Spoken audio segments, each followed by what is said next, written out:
morning, everyone, and welcome to our webinar today, VAT Triangulation Post-UK Exit from the EU. My name is Anne White, and I'm Head of International Trade here at Thames Valley Chamber of Commerce, so the host for today's webinar. Thames Valley Chamber of Commerce is the accredited Chamber of Commerce for Buckinghamshire, excluding Milton Keynes, Berkshire, Oxfordshire, Heathrow, and Swindon. And we provide a large array of international trade services to both our members and non-members throughout the region and across the UK. So I'd like to welcome you today. We do have some pre-questions today, but if you wish to ask questions as we move through the webinar, please do so using preferably the Q&A facility, or if needs be, the chat facility, but preferably the Q&A facility. Today's webinar is being recorded, in fact, and will be made available on our webinar library on thamesvalleychamber.co.uk, so you can review again at a later date.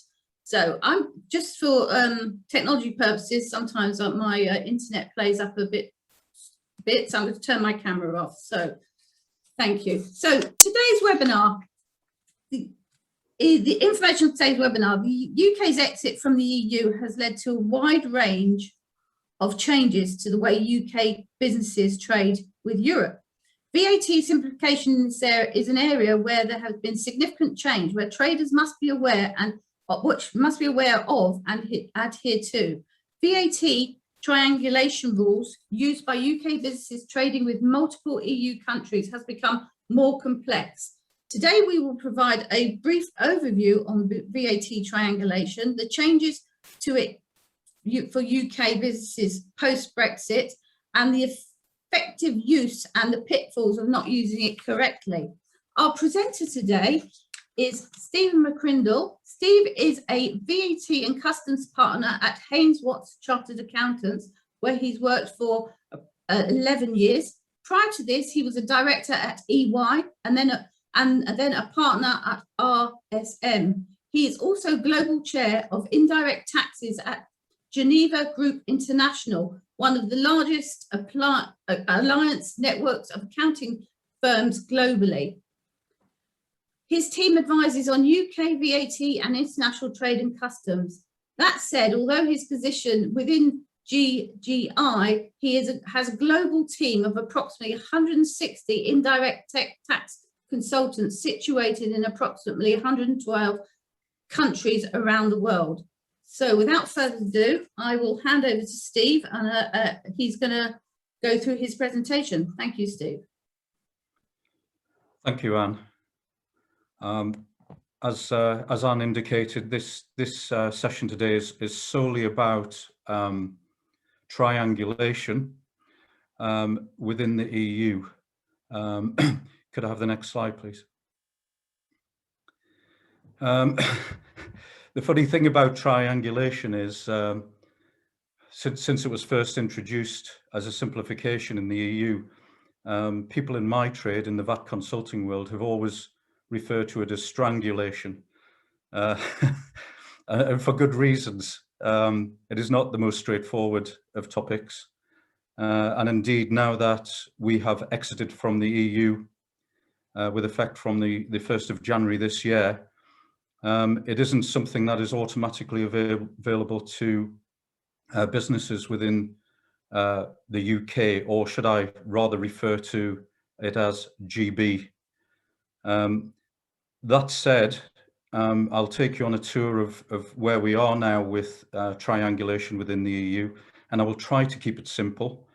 I don't promise that everything will be simple, because my last example is far from simple, but we'll try and keep it simple until we get there. Okay, so triangulation, it applies only to goods that are sold B2B within the EU. It is not applicable to goods sold B2C, so business to consumer, or to services. As the name triangulation would suggest, there are usually three businesses involved in the supply chain, And these are sometimes known as ABC transactions because the party supplying the goods is A, the intermediate supplier is B, and the customer is C. Triangulation only works where the three people in the supply chain are in different EU member states. So A, B, and C have to be in different EU member states.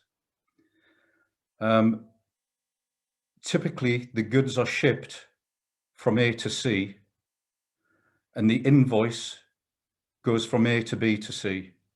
So there's a drop ship of goods from A to C, with the invoice traveling round through B to C.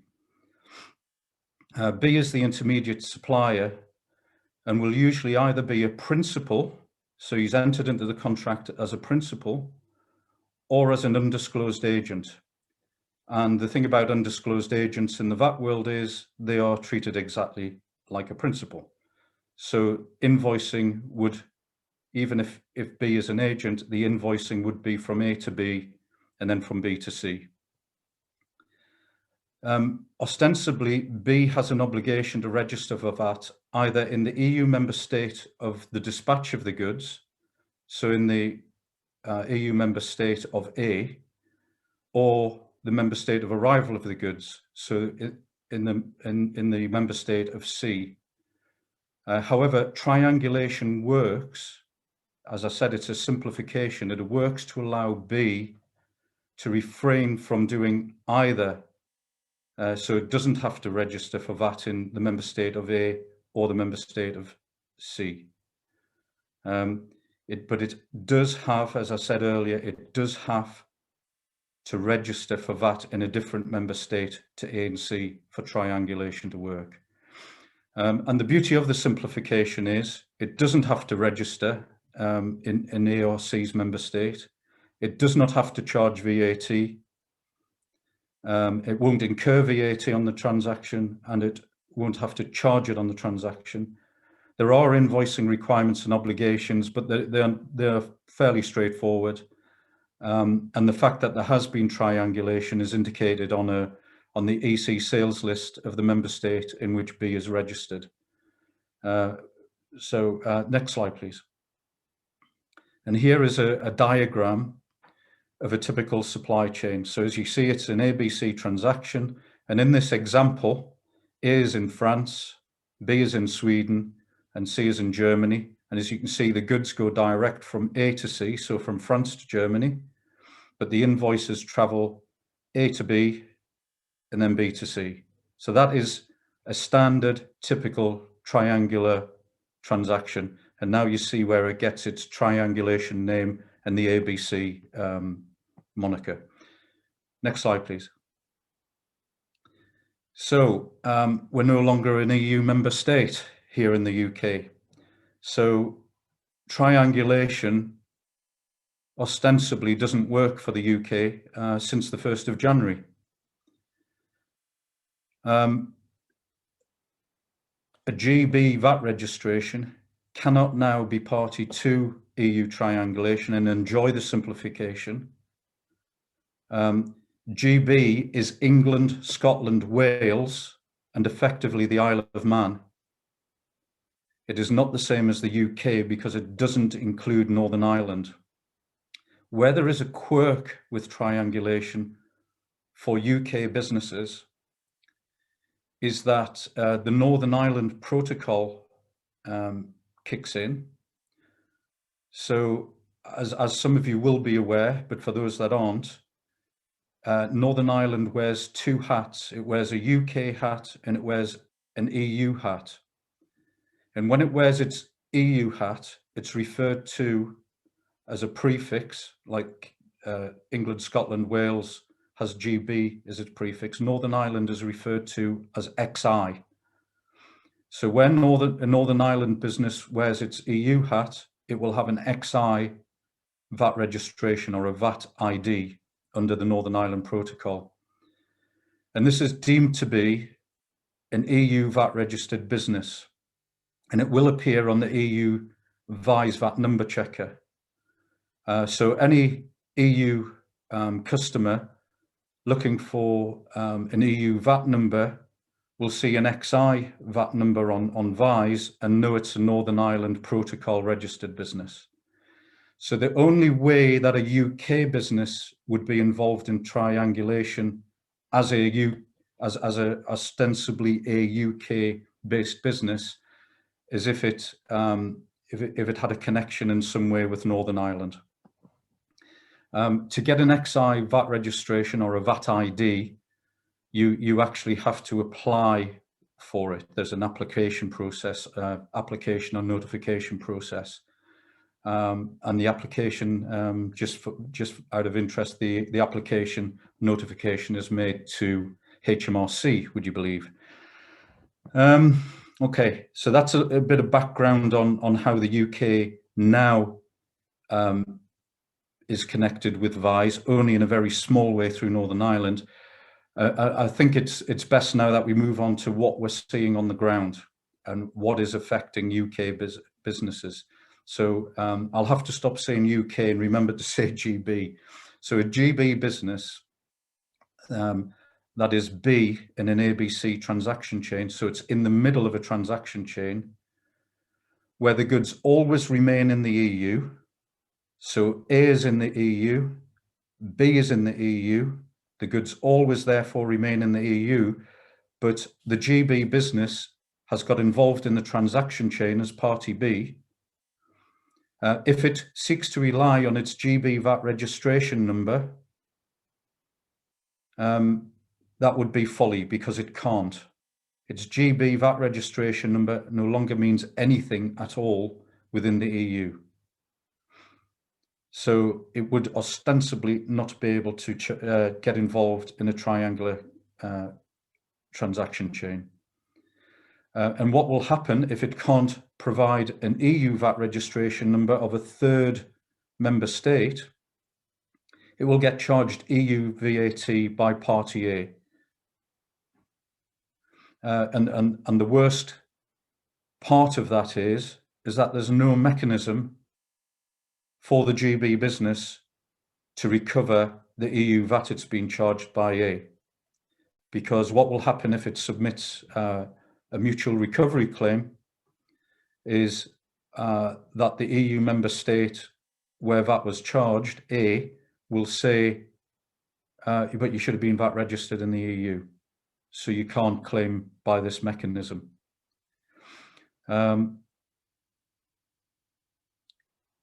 Next slide, please. So there is an obligation if party B is caught in an ABC transaction chain within the EU to register somewhere for VAT. And the question is, where should it register? I would say, well, it needs to be somewhere other than France and Germany for triangulation to work, but it isn't as straightforward as that. Next slide, please.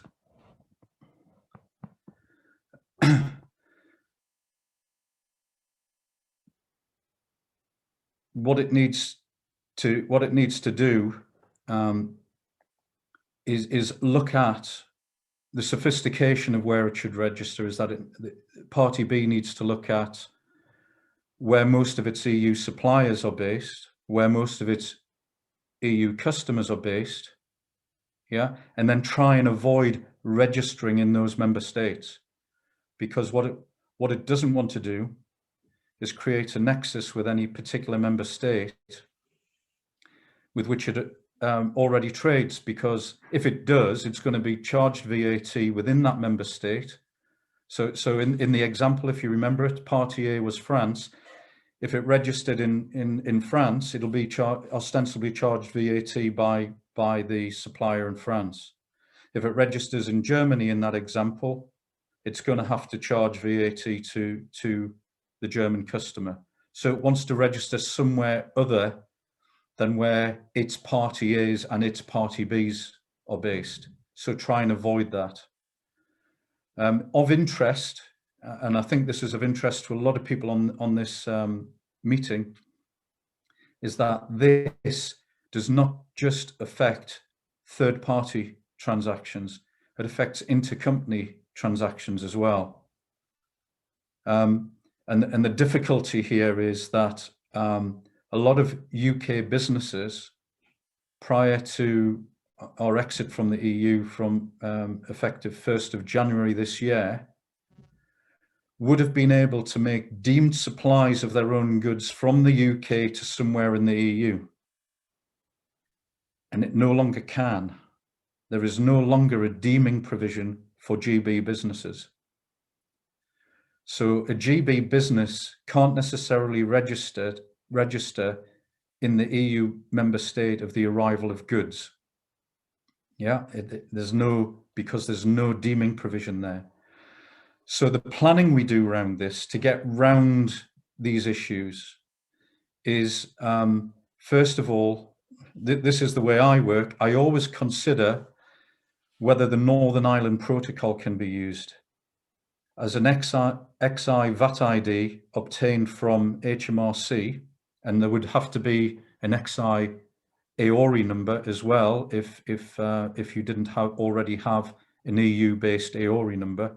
You'd need an XI AORI number as well. So you consider if the Northern Ireland Protocol applies and an XI VAT ID and AORI number can be obtained.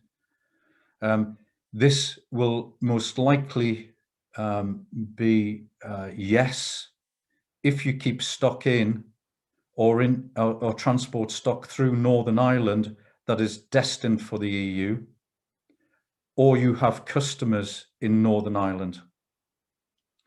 And the way it works with customers in Northern Ireland, if the goods are always in the EU, and say it's delivered from Party A in France to Party C in Northern Ireland, the goods are always in the EU, then it makes sense that an XI VAT ID and a ORI number is obtained by you as a business. And I've done this, I've set this up for dozens of GB businesses, and it works well.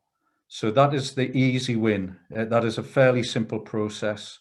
Takes under 10 days to get the ID and the ORI number through. So always first consider Northern Ireland Protocol and XI VAT ID and AORI number. However, another way to create a nexus with an EU member state, if it's not Northern Ireland, is to actually send goods to a location in the EU under DDP Incoterms. DDP is delivered duty paid. So these are delivery terms of delivered duty paid. And because of that, it is the only Incoterm that creates this nexus with member states. Because it's DDP, you become the importer into the EU member state concerned. So you will be charged or need to declare import VAT in that member state. You will then be obliged to register for local VAT in order to declare or recover the import VAT. And if you are registered in that particular EU member state, and remember, we want this to be somewhere that isn't the member state of your A's and C's, you become the deemed supplier of the goods from that EU member state when you move them on to Party C. So you can, through the Northern Ireland Protocol and through using DDP Incoterms, actually select an EU member state for you to VAT register and use triangulation that suits you. Next slide, please. So this slide just demonstrates what I've been talking about. Again, the example has Party A in France and Party C in Germany. So we know that Party B has to be somewhere other than France or Germany. So it looks to see if an XI VAT ID is applicable, or it selects a member state where it doesn't have A's and C's and sends a supply of goods there and is obliged to register in that member state. It keeps things simple, albeit you do have a VAT registration to operate if it's one of the other 25 EU member states. Next slide, please. And here's where it gets difficult.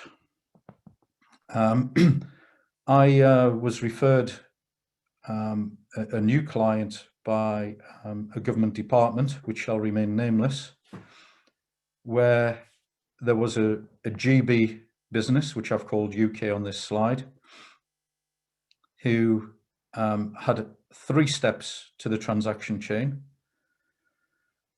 So it was supplying party B, who supplied party C in France, who supplied party D in Germany. Now, B, in this scenario, was dictating to A that if A wanted its custom, it had to ship the goods direct to D. So as you can see, it isn't really triangulation because they're on three parties here. There are 4 parties. A has some choices here. It looks at this scenario and it says, well, all of my Bs are UK-based businesses. So I either charge B UK VAT and it does triangulation. So it registers somewhere in the EU, that isn't France or Germany. We can ship the goods to it, even in 0 rate, the goods to wherever it registers, if it's the Netherlands. And triangulation would work then for party B, party C, and party D. The alternative is that if B won't register somewhere in the EU, that A, B, and C all have to register in Germany, which I can guarantee none of them did. The problem here was that B wouldn't accept a UK VAT charge. Its attitude was, well, if you want my business, you won't be doing that. Then you have to find some way around charging us VAT and getting the goods into Germany. C wouldn't accept the obligation to register in Germany either. B was insisting that A registered somewhere in the EU. But the problem with that is, you can see, if A is registered in the EU and the goods are then shipped by A to itself in the EU, then B automatically gets dragged into every single transaction that A conducts within the EU. So it looked like it was an insoluble problem initially. And I just wonder how many of you would recognize the answer. And the clue here is that you go back to my previous tests, which is you check if an XI VAT ID, an AORI number is the answer. And if not, then you have to do some planning to get A or B, whoever it affects, registered somewhere in the EU where C and D aren't present. Next slide, please. So part of the solution was this, that B supplied 70% of all its EU trade to one customer, B. And B is actually based in Northern Ireland. So what we rely on now to get triangulation is that B can be effectively party A in a transaction chain, France, C can be party B in the transaction chain, and D, Germany, can be party C in the transaction chain. So you can actually achieve triangulation. A supplies the goods to B as a UK supply, and B has to accept that. There is no way around it. The fact that B now accepts that this is the case has given our client 70% of a solution on triangulation and getting its goods into the EU without any VAT hitches. Next slide, please. What do we do for the other 30%? None of them are Northern Ireland businesses, and none of them are VAT registered via or registrable via the Northern Ireland Protocol. And this was a more difficult scenario. But what we decided was that my client, A, sources all its goods from its parent company in Italy. So what we decided on was that A could VAT register in Italy because it has stock, effectively has stock in Italy anyway. And it can pick up goods at the factory gate of its Italian parent. Yes, it probably will incur Italian VAT, but then it can recover that Italian VAT. And then it does triangulation because it supplies France, who supplies Germany. And in this case, our client was of the opinion that well, B has to fit into the supply chain somehow, but it does, B in this case is many clients that make up the 30%, and it can force them to either dip out of the transaction chain and probably take a commission for introducing the business to C, or force it to register somewhere in the EU, and that is to be determined. And we're not quite at that point yet, but that also is going well. So this is the sort of issue that the UK leaving the EU effective 1st of January this year has caused with triangulation. But by far the most common issue is the one I started with here, which is that goods start with party A in the EU, are shipped direct to party C. Both of those countries are within the EU.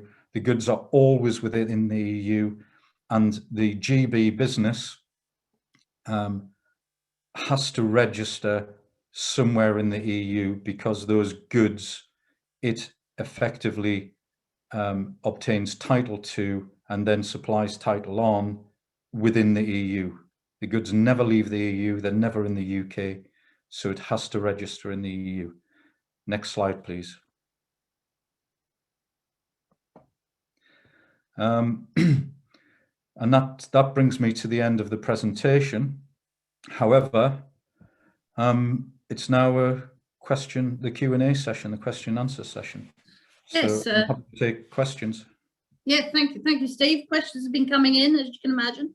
Yeah. So we'll go through some of them.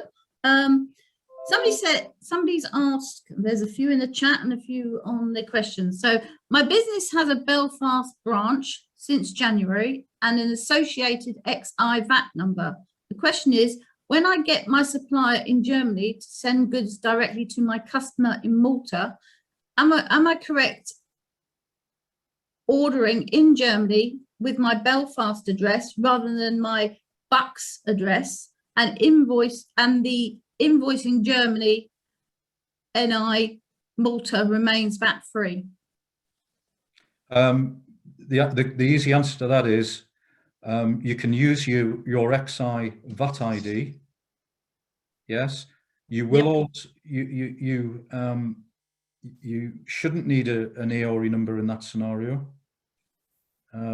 But it's probably better to have an EU AORI number. So if you haven't already got an XI AORI number, I would apply for that too. It takes about 3 or 4 days to obtain. It's difficult to find how you do that, but you can always drop me an email. I'm happy to provide that information. He's actually just put he has an AORI number as well. Excellent. So quick answer to that then, use your XI VAT ID, an AORI number, and it would be better to use your Belfast address to save confusion. Fantastic. It'll stop Germany I can't remember, Malta asking questions about why are you using an EU VAT number when you've got a GB address. So use your Belfast address, it would be best. Okay, thanks, Steve. Another question come in. They're buying from Poland, but delivery is directly from Poland to Ireland. It comes via the UK on a T2 transit document. How do we invoice Ireland on this occasion, and where do we need to register for VAT? I would need to know if the goods are entered into free circulation in GB. And if it's on a transit, it'll probably not. It's not, that's true. I forgot about the T2. But we are therefore involved as party B in a supply from an EU member state to another EU member state. I'm presuming the Republic of Ireland here. Although it doesn't matter, it could be Northern Ireland with an XI VAT ID. So we would need to register somewhere in the EU.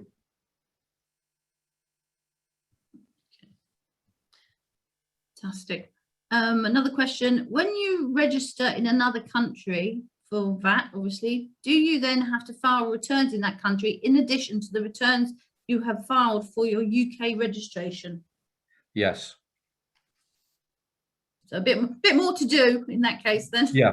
I'm not aware that there's any obligation if you've got an XI VAT number, because the XI VAT regime is administered by HM Revenue and Customs in the UK. But if you register in one of the EU 27, you will have a VAT registration. You will have to file VAT returns. Now, the VAT regimes in the EU differ enormously.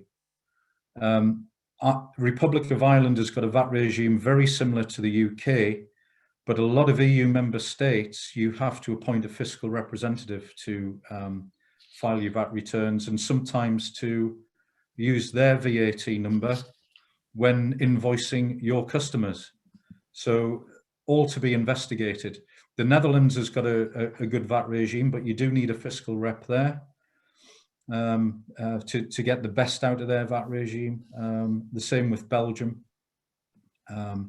France is open for business, but I'm hearing that the French customs are difficult, so they're stopping goods for petty reasons.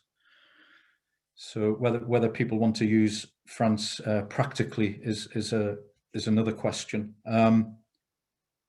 There are member states that physically charge VAT rather than allow you to account for it as an adjustment on your VAT return. It used to be the Republic of Ireland, but they've now moved on all fours with the UK and have postponed VAT accounting, but you have to apply for it. The other member states, if I can remember them, would be Cyprus, France, Germany, Italy, and Spain, that physically charge import VAT. So you have to pay VAT and then recover it. I do know that France allow some businesses that have, the rule is, it's not a hard and fast rule, but the rule is that if a business has been registered in France for a year, they can apply to have the need to pay import VAT waived in favour of a postponed VAT accounting regime. So you have to be very careful.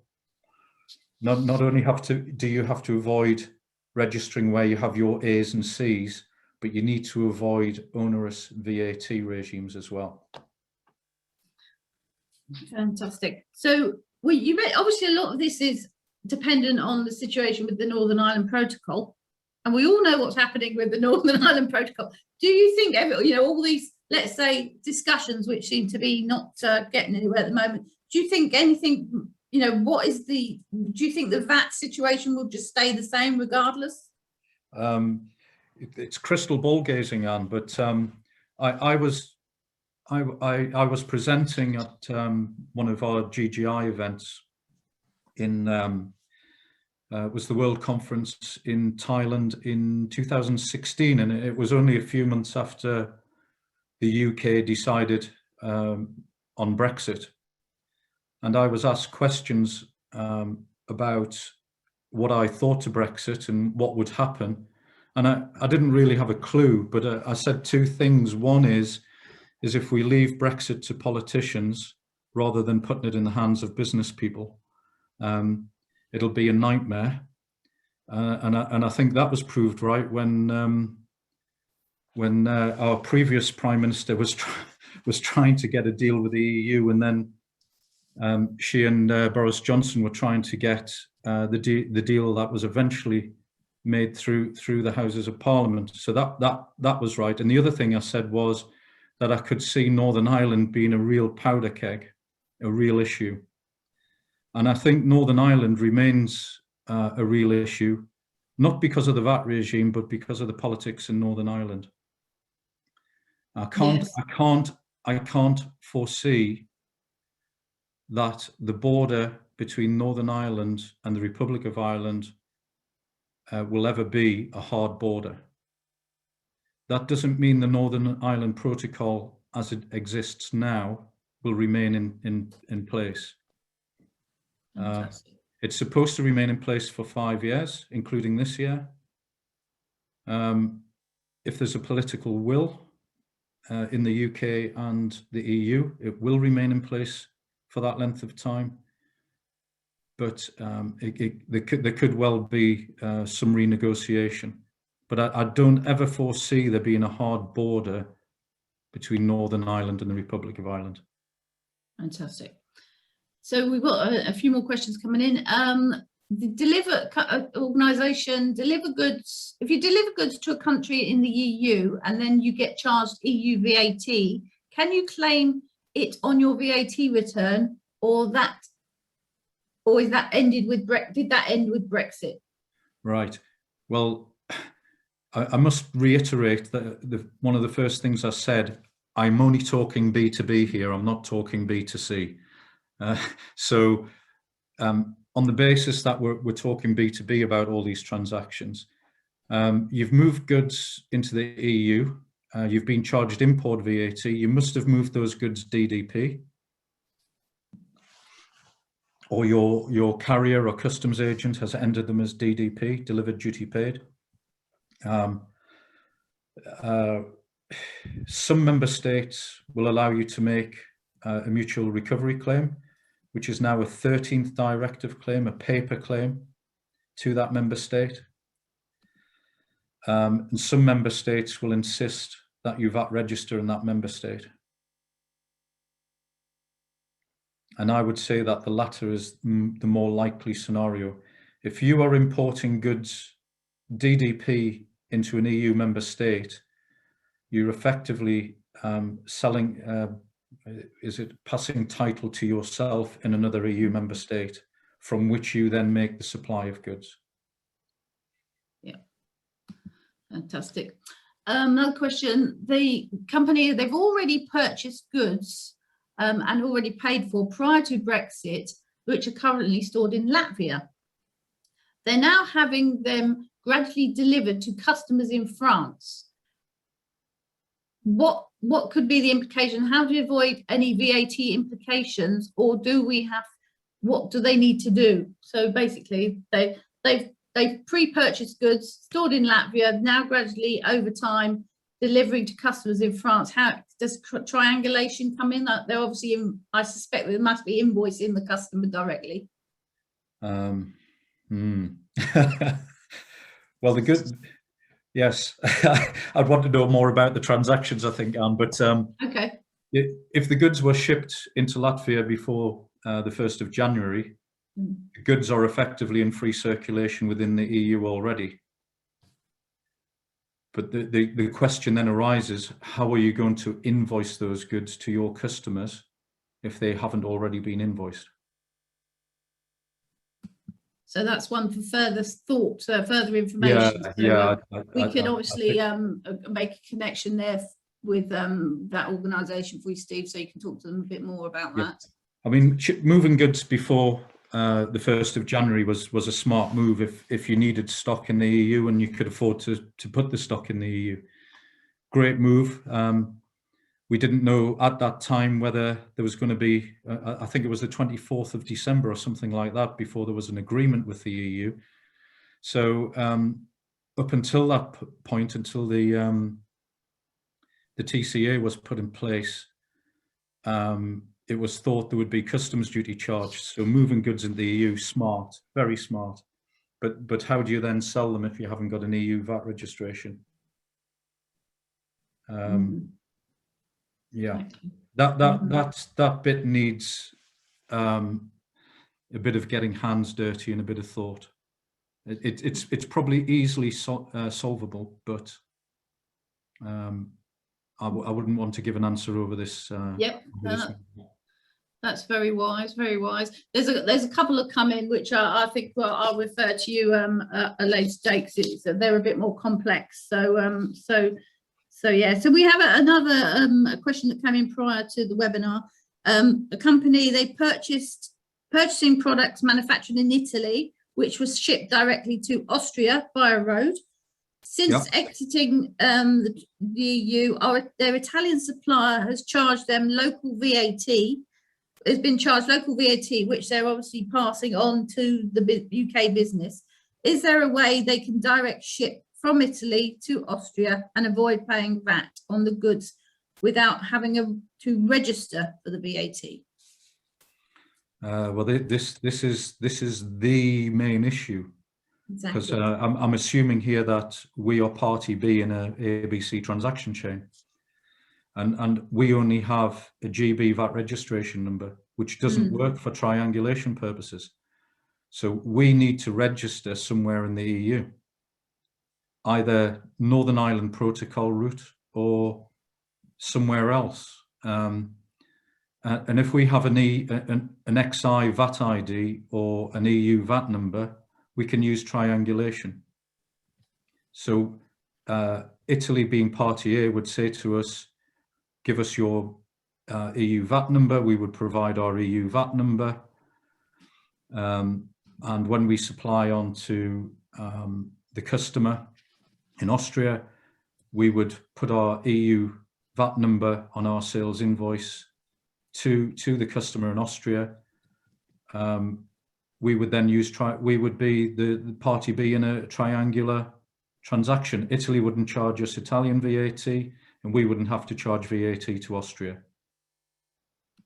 Fantastic. So yeah, so as I said, there's a few other questions that have come in. They look quite complex, and I think they're reading them myself. Even I know that not being a VAT expert, then you probably need a bit more information. So we'll refer those on to you if that's okay, Steve. Well, that's fine. We've still got some time. So if there are any that aren't real hurdles, I'm happy to. Okay, let me just answer more. Let me just go back there. Technology. So, wait, we have a subsidiary company located in Slovakia. We hold stock there. If a customer in a different EU country sends our UK company an order, which we can fulfill from Slovakia, is it correct in thinking they cannot invoice directly from the UK? The order would have to go to our Slovakia company and the invoice raised from there. Otherwise, we will have a VAT problem. Is this correct? Well, there's a number of choices there. That either you step out of the transaction chain and just let Slovakia fulfill the order within the EU. I can't remember where the goods were going, Anne. They're going from Slovakia. Goods were going to various places in the EU, so a different country. It didn't say, it's particularly say which country. So we either step out of the transaction chain and let Slovakia supply the goods around the EU using its VAT number, and we might take a commission in that case for introducing the custom. But if that's not how we want to do things, and that there are good reasons why not, you might want to hide the price of the goods, for instance. In that case, it would need us to register somewhere in the EU, and I suggest again that it wouldn't be Slovakia or where you have your customers. So if we can get an XI VAT ID for you, or a VAT ID somewhere where you don't have, somewhere where you don't have customers, and definitely not Slovakia, then you could use triangulation. Fantastic. So Debbie's actually asked, can you explain why an EU VAT number cannot be used if the country we are registered in is part of the ABC triangle? No idea. Why? We have an EU VAT number. Explain why an EU VAT number cannot be used if the country we are registered in is part of the ABC triangle. Maybe Debbie can a bit more information. If we have an EU VAT number and the other two parties are in, all three parties in the triangulation are registered in different EU member states, triangulation should be possible.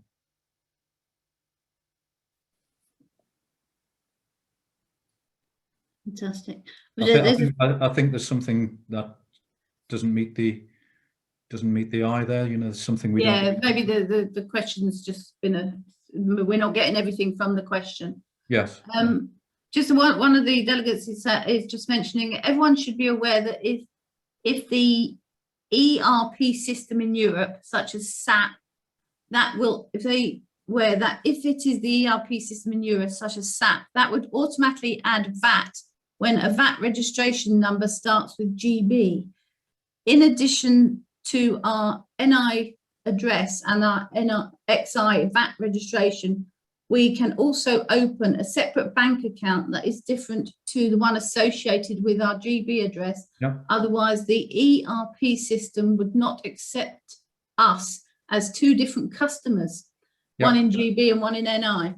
That happens quite a lot. We have my main client over the last 2.5 years, which is based up in the Midlands. I've done loads and loads of work for them, trying to get their goods into the EU,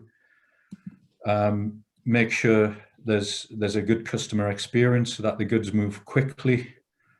Their biggest customer is in Poland, and that customer will just not accept goods from a UK company, and it won't pay money into a UK bank account, or a bank account that's designated as this this person has just said, to the UK company. So it's had to set up an EU registered business.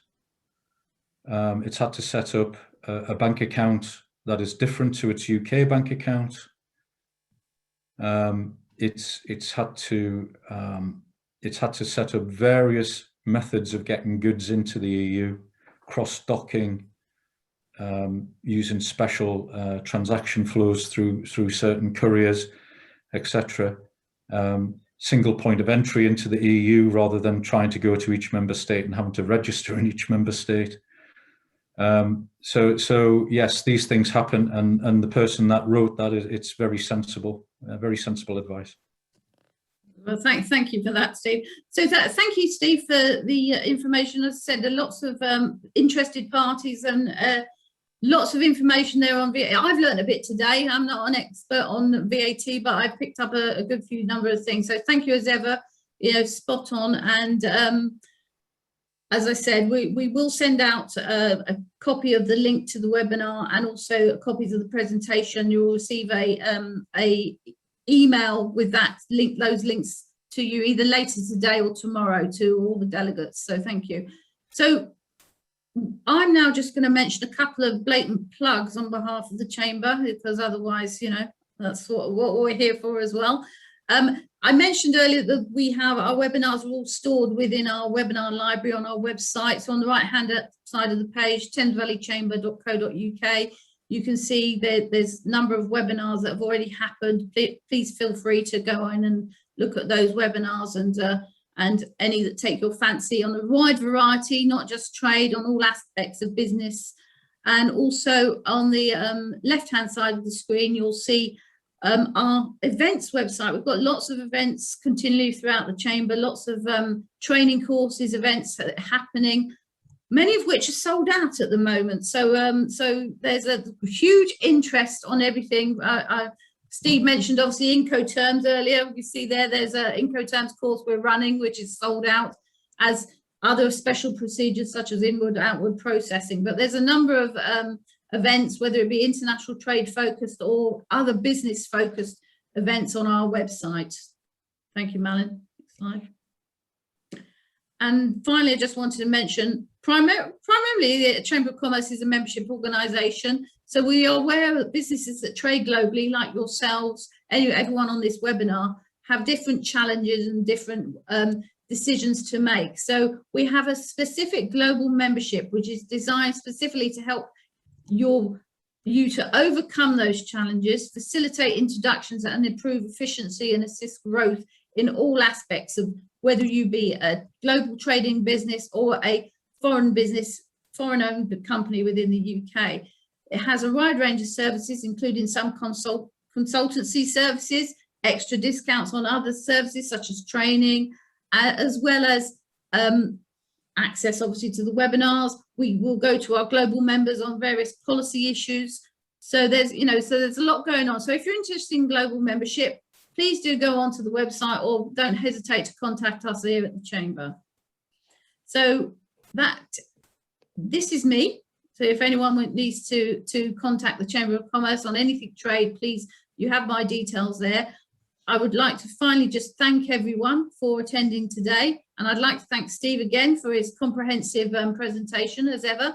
And I look forward to seeing you all on another webinar fairly soon. So take care, have a good day, and enjoy the rest of the week. Thank you.